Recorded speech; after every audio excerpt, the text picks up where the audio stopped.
Test 2, Section 1. You will hear an external student making an appointment with a receptionist to see a counsellor at Grisham College. First, look at questions 1 to 5.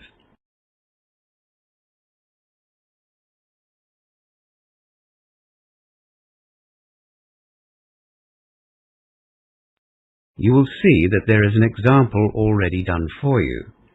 For this question only, the conversation relating to the example will be played first.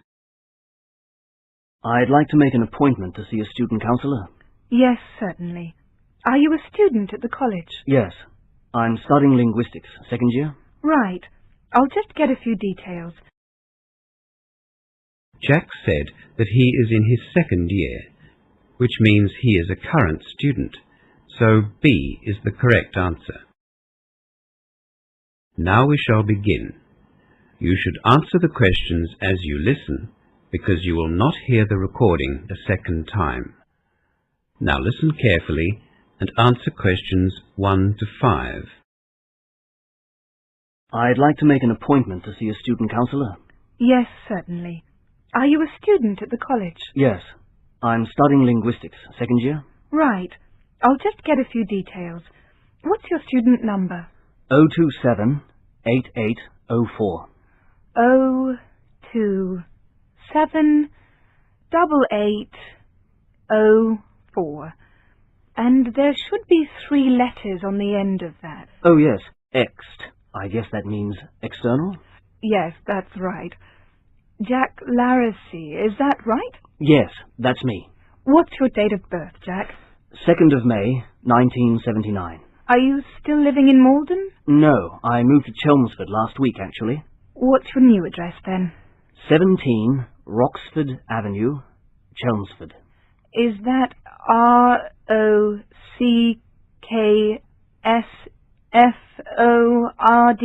Yes, that's right. The postcode for Chelmsford is CM394Y. Thanks. What time would you like to have your interview? When are you open? The office is open from 8 a.m. to 5 p.m., but we can schedule appointments from 8 in the morning through till 7 at night. That's great. The evening would suit me better. How about 6 on Thursday night? Terrific. Do I come here for the interview? Yes, but because the office closes at 5, the door will be locked. Just ring the doorbell and the counsellor will let you in. Where's the doorbell? It's just under the sign. Jack arrives at the counsellor's office for his interview and meets one of the student counsellors. As you listen to the rest of the conversation, answer questions 6 to 10. Before the conversation continues, read questions 6 to 10.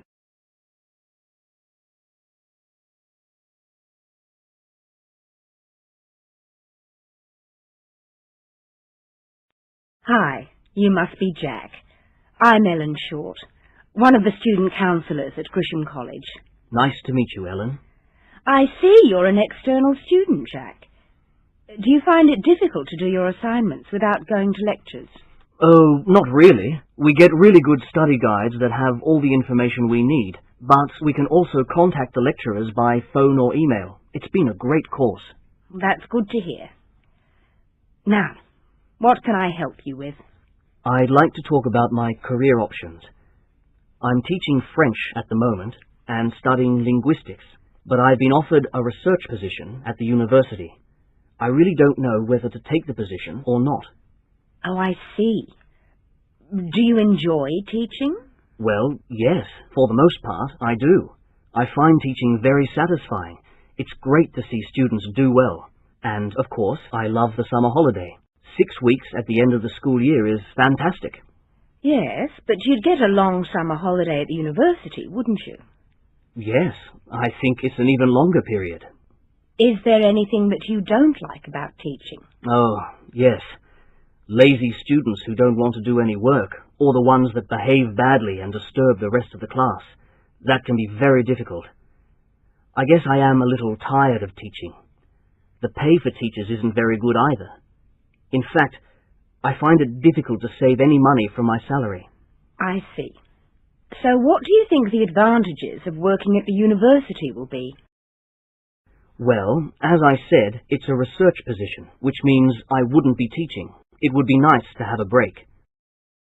The pay will be much better than what I'm getting at the moment, and, of course, I'd still get a long summer holiday. And professionally, I think working at a university would help me in the future. So, are there any negatives? Well, the only real negative that I can think of is that I'll be working by myself. I'm not really used to that. It seems with teaching that there's always somebody around, whether it's the students or teachers or parents. So, you could only think of one disadvantage. Well, I'd have to travel a longer distance. At the moment, I just walk to school, but I'd have to drive for about 35 minutes to the university. Right, Jack. Let's write down all of the advantages and disadvantages in both jobs. Yes, that sounds like a good idea. Right. Let's start with the advantages of teaching. That is the end of section 1. You now have half a minute to check your answers.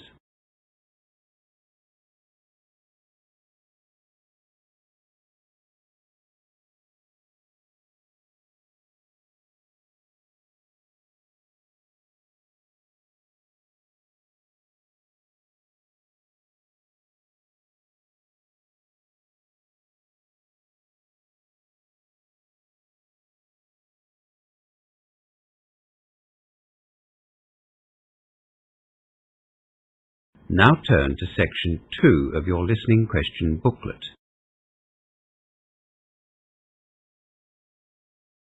Section 2.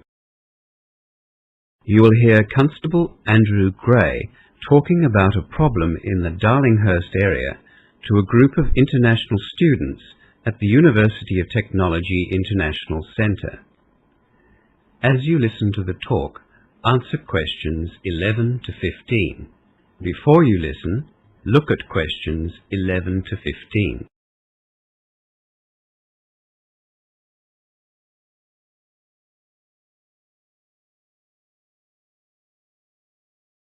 Before I start, I'd like to thank the University of Technology International Centre for allowing me to come and talk to you all this afternoon. The reason for my visit is to outline a problem that female international visitors and students have been having in the Darlinghurst area. For the last month or so, thieves have been targeting the area, snatching handbags and backpacks from unsuspecting women. Now, as you probably know, Darlinghurst is very popular with tourists for shopping and sightseeing, and it's also a popular meeting place for students. There are lots of cafes and coffee shops, and unfortunately, we've had some thieves taking advantage of these conditions. The thieves are young and fit. They grab the bag from the woman's shoulder or out of her hand when she's involved with something else. You know, deep in conversation or window shopping. So they grab the bag and then run away very quickly. By the time the victim realises what's happened, the young man's out of sight and there's little hope of catching him. The victims are always female and almost always a visitor to the area. When these incidents first started, the victims were always by themselves, but now it seems they're becoming braver and targeting women in groups. Age doesn't seem to matter to the thieves, it's just a matter of opportunity. They look for someone who isn't consciously protecting their bag and for a place with an easy getaway. You know, not too crowded. We've only had 2 of these bag snatchers almost caught when the victims chased after them. Unfortunately, on both occasions, as soon as the women reached the thief, he threw the bag right at them and then escaped. One woman was hurt quite badly. They really are brazen. We don't encourage you to chase these thieves. There are many small laneways and streets in Darlinghurst that the thieves can escape into. We just don't know what they're likely to do, and we certainly don't want anyone to get hurt. So, what can you do? Well, unfortunately, not much. But we are asking that you be aware of this danger. If possible, walk with a friend while you're in the area. Hang on to your bags carefully. Don't leave your bags on the ground at one of the many cafes while you have a coffee or a meal, and don't leave it on a chair or tabletop. In other words, be alert at all times and conscious of your bag while you're in the area. We also caution you about carrying anything too valuable in your bags. Don't, for instance, carry too much cash, and please ensure that you know the details of all of your credit cards. It seems like the thieves are not only after cash, they've been using credit cards illegally on the internet to purchase goods or access pornographic sites. So some of our targets not only lose the cash they have in their bags, but they get a nasty surprise when their credit card bills arrive at the end of the month. It's vital that you keep your credit card details and report your loss to police. Before the final part of the talk, look at questions 16 to 20.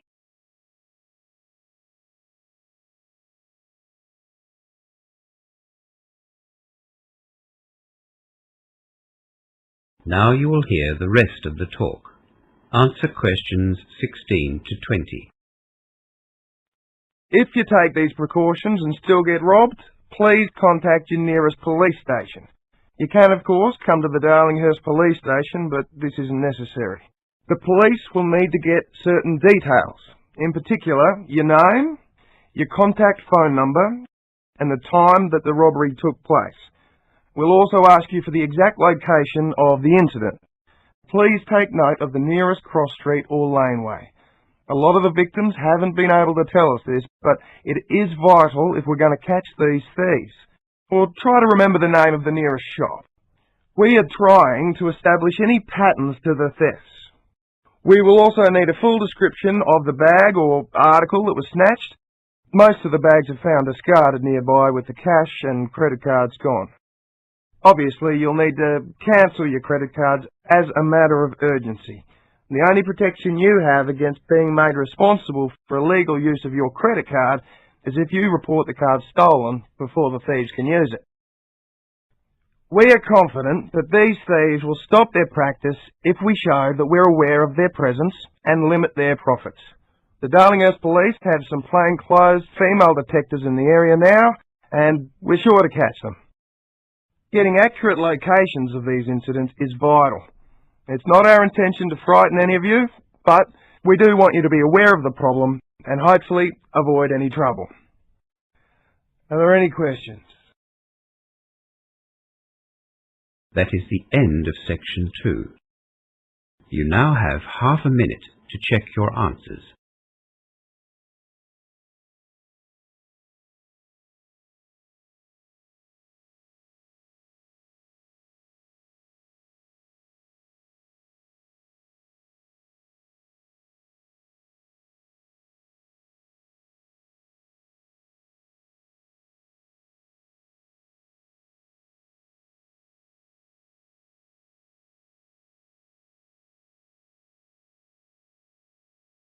Now turn to section 3 of your listening question booklet.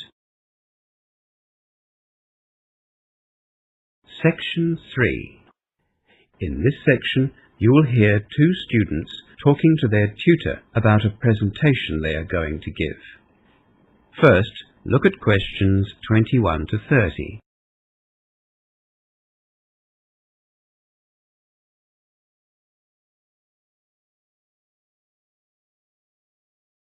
Now listen to the discussion and answer questions 21 to 30. Jane and Rick, nice to see you both. How's your presentation coming along? Well, that's why we're here. We'd like to ask you for some clarification. Yes, I'm afraid we are not quite sure that we understand exactly what you'd like us to include in our report. I'm glad that you came to see me, but the deadline is only 3 weeks away. Are you going to have it done by then? Oh, yes. We think we've done most of the time-consuming work. We just have to pull the information from the survey together and present it in the right format. That's good to hear. Collating is the fun part. Did you follow the steps I outlined in the questionnaire survey? Yes. We found that the most difficult step was the first one, defining our objectives, and then, of course, writing the items to match. What topic did you choose? We decided to survey international students about their experiences and the challenges that they faced when they first came to Australia. Right. That's a very broad topic to survey. We found that out the hard way. We sure did. But we are happy with our work, aren't we, Jane? Yes, so far. Yes, so far. We handed out almost 400 surveys to international students, not all from Longholm either. We sent 150 to the Western Australian Education Department in Perth and 120 to Griffin Technical College in Melbourne. I'm pleased to hear that you didn't restrict the survey to Longholm. No, we wanted to find out the responses from a range of international students in Australia, as opposed to the experiences at one tertiary institution only. We chose a technical college as well as a university campus and a high school. That gave us access to students of different ages and different disciplines. So, how many respondents did you get? Well, in our trial of the survey, we received 44 out of the 50 surveys. That's 88%. But that was tightly controlled. We didn't expect such a high percentage of returns from the actual survey itself. We had hoped to receive about 70%. Yes, we were both a bit surprised, really. We got over 320 surveys returned. 322 to be exact. That's 80%. 322 out of 400? Yes, that is an impressive rate of response. Did you have to do a lot of follow-up work to get those? We sent out some postcard reminders to some students who hadn't returned the surveys by the deadline, and from them we received another 38 surveys back. Rick had written a very persuasive transmittal letter that accompanied the survey. In the letter, he appealed for their individual contribution so that the situation for international students might improve. Transmittal letters can be very effective. Well done. So, it sounds like you followed the correct procedure up until now.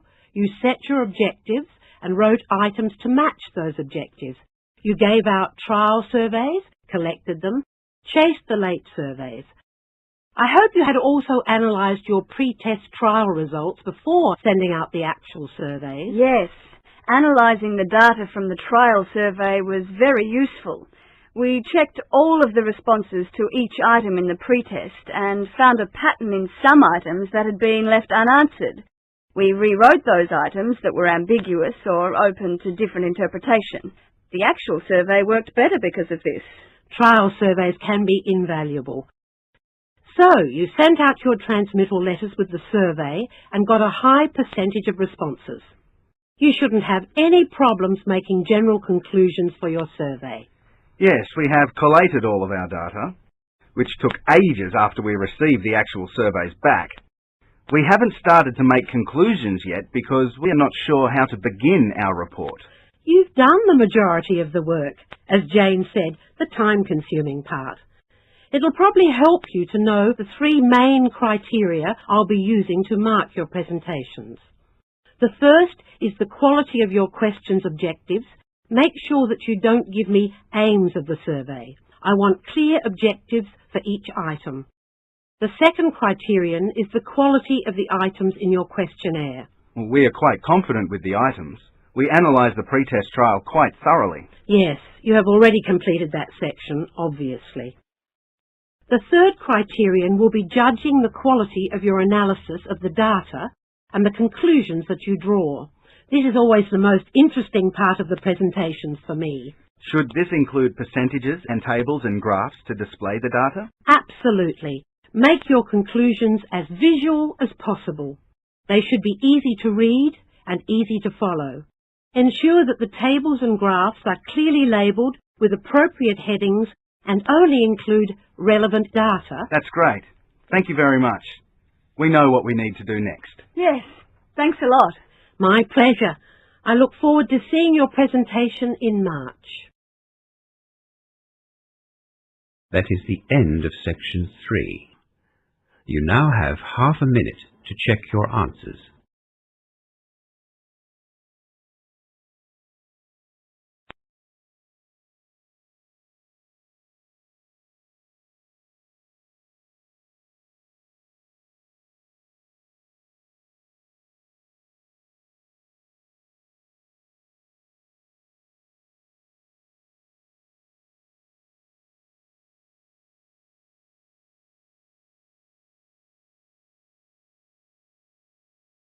Now turn to section 4 of your listening question booklet. Section 4. You will hear a lecture about project management being given by a university lecturer. First, look at questions 31 to 40.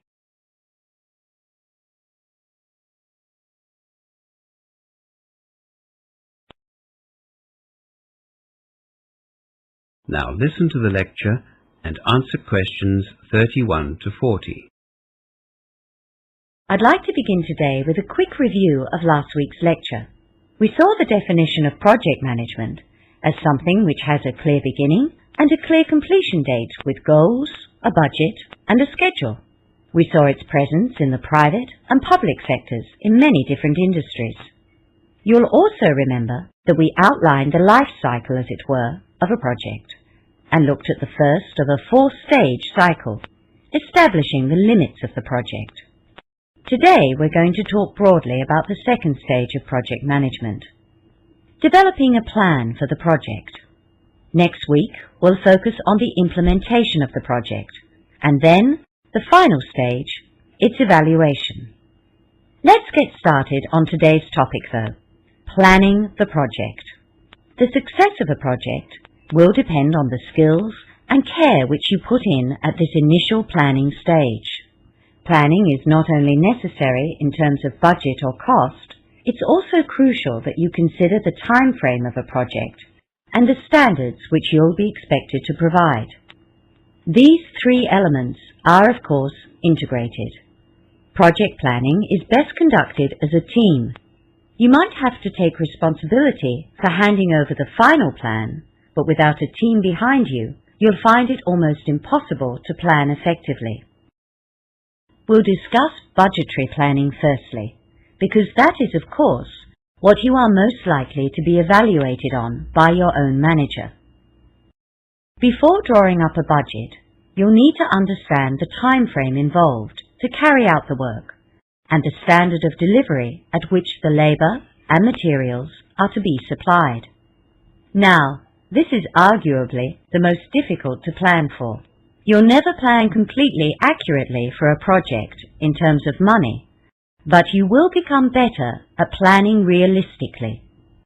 And it is this part of the planning process that you will do last. The best way to plan the cost of a project is to consider all the factors involved and how those factors relate to time and standard of delivery. Write these down on a spreadsheet format and begin the task of costing and estimating. The company that you're employed by will always have their own systems in place for doing this. They will also indicate the kind of profit they are looking for, usually in percentage terms. The second stage of planning is the allocation of time to a project, and for this you'll have to canvass others for help.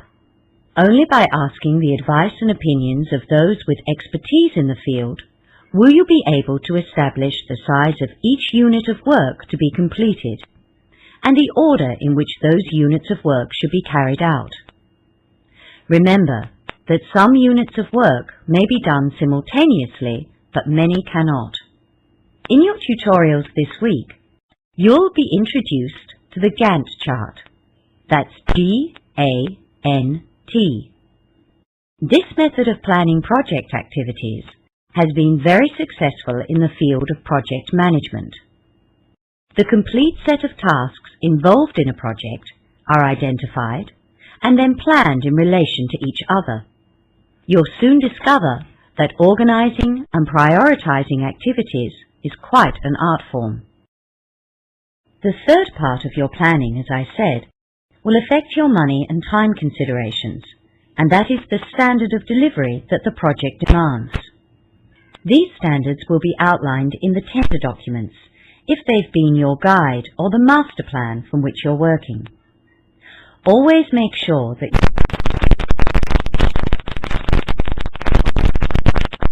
for every unit of work that is to be completed, you'll have to write specifications. They are detailed descriptions outlining specific standards of quality in materials and labour. If these specifications are not carefully written and then complied with, the project is unlikely to be successful. These specifications will be referred to many times once the project is underway. You will also have to deal with a quality assurance manager at this stage, who will advise you on the standards which need to be met. Quality management has become a valued component in successful project management companies. I've provided you with an outline of the planning process for project management, but you'll be looking at these three elements in more depth in your tutorials this week. That is the end of section 4 and the end of the listening test. You now have half a minute to check your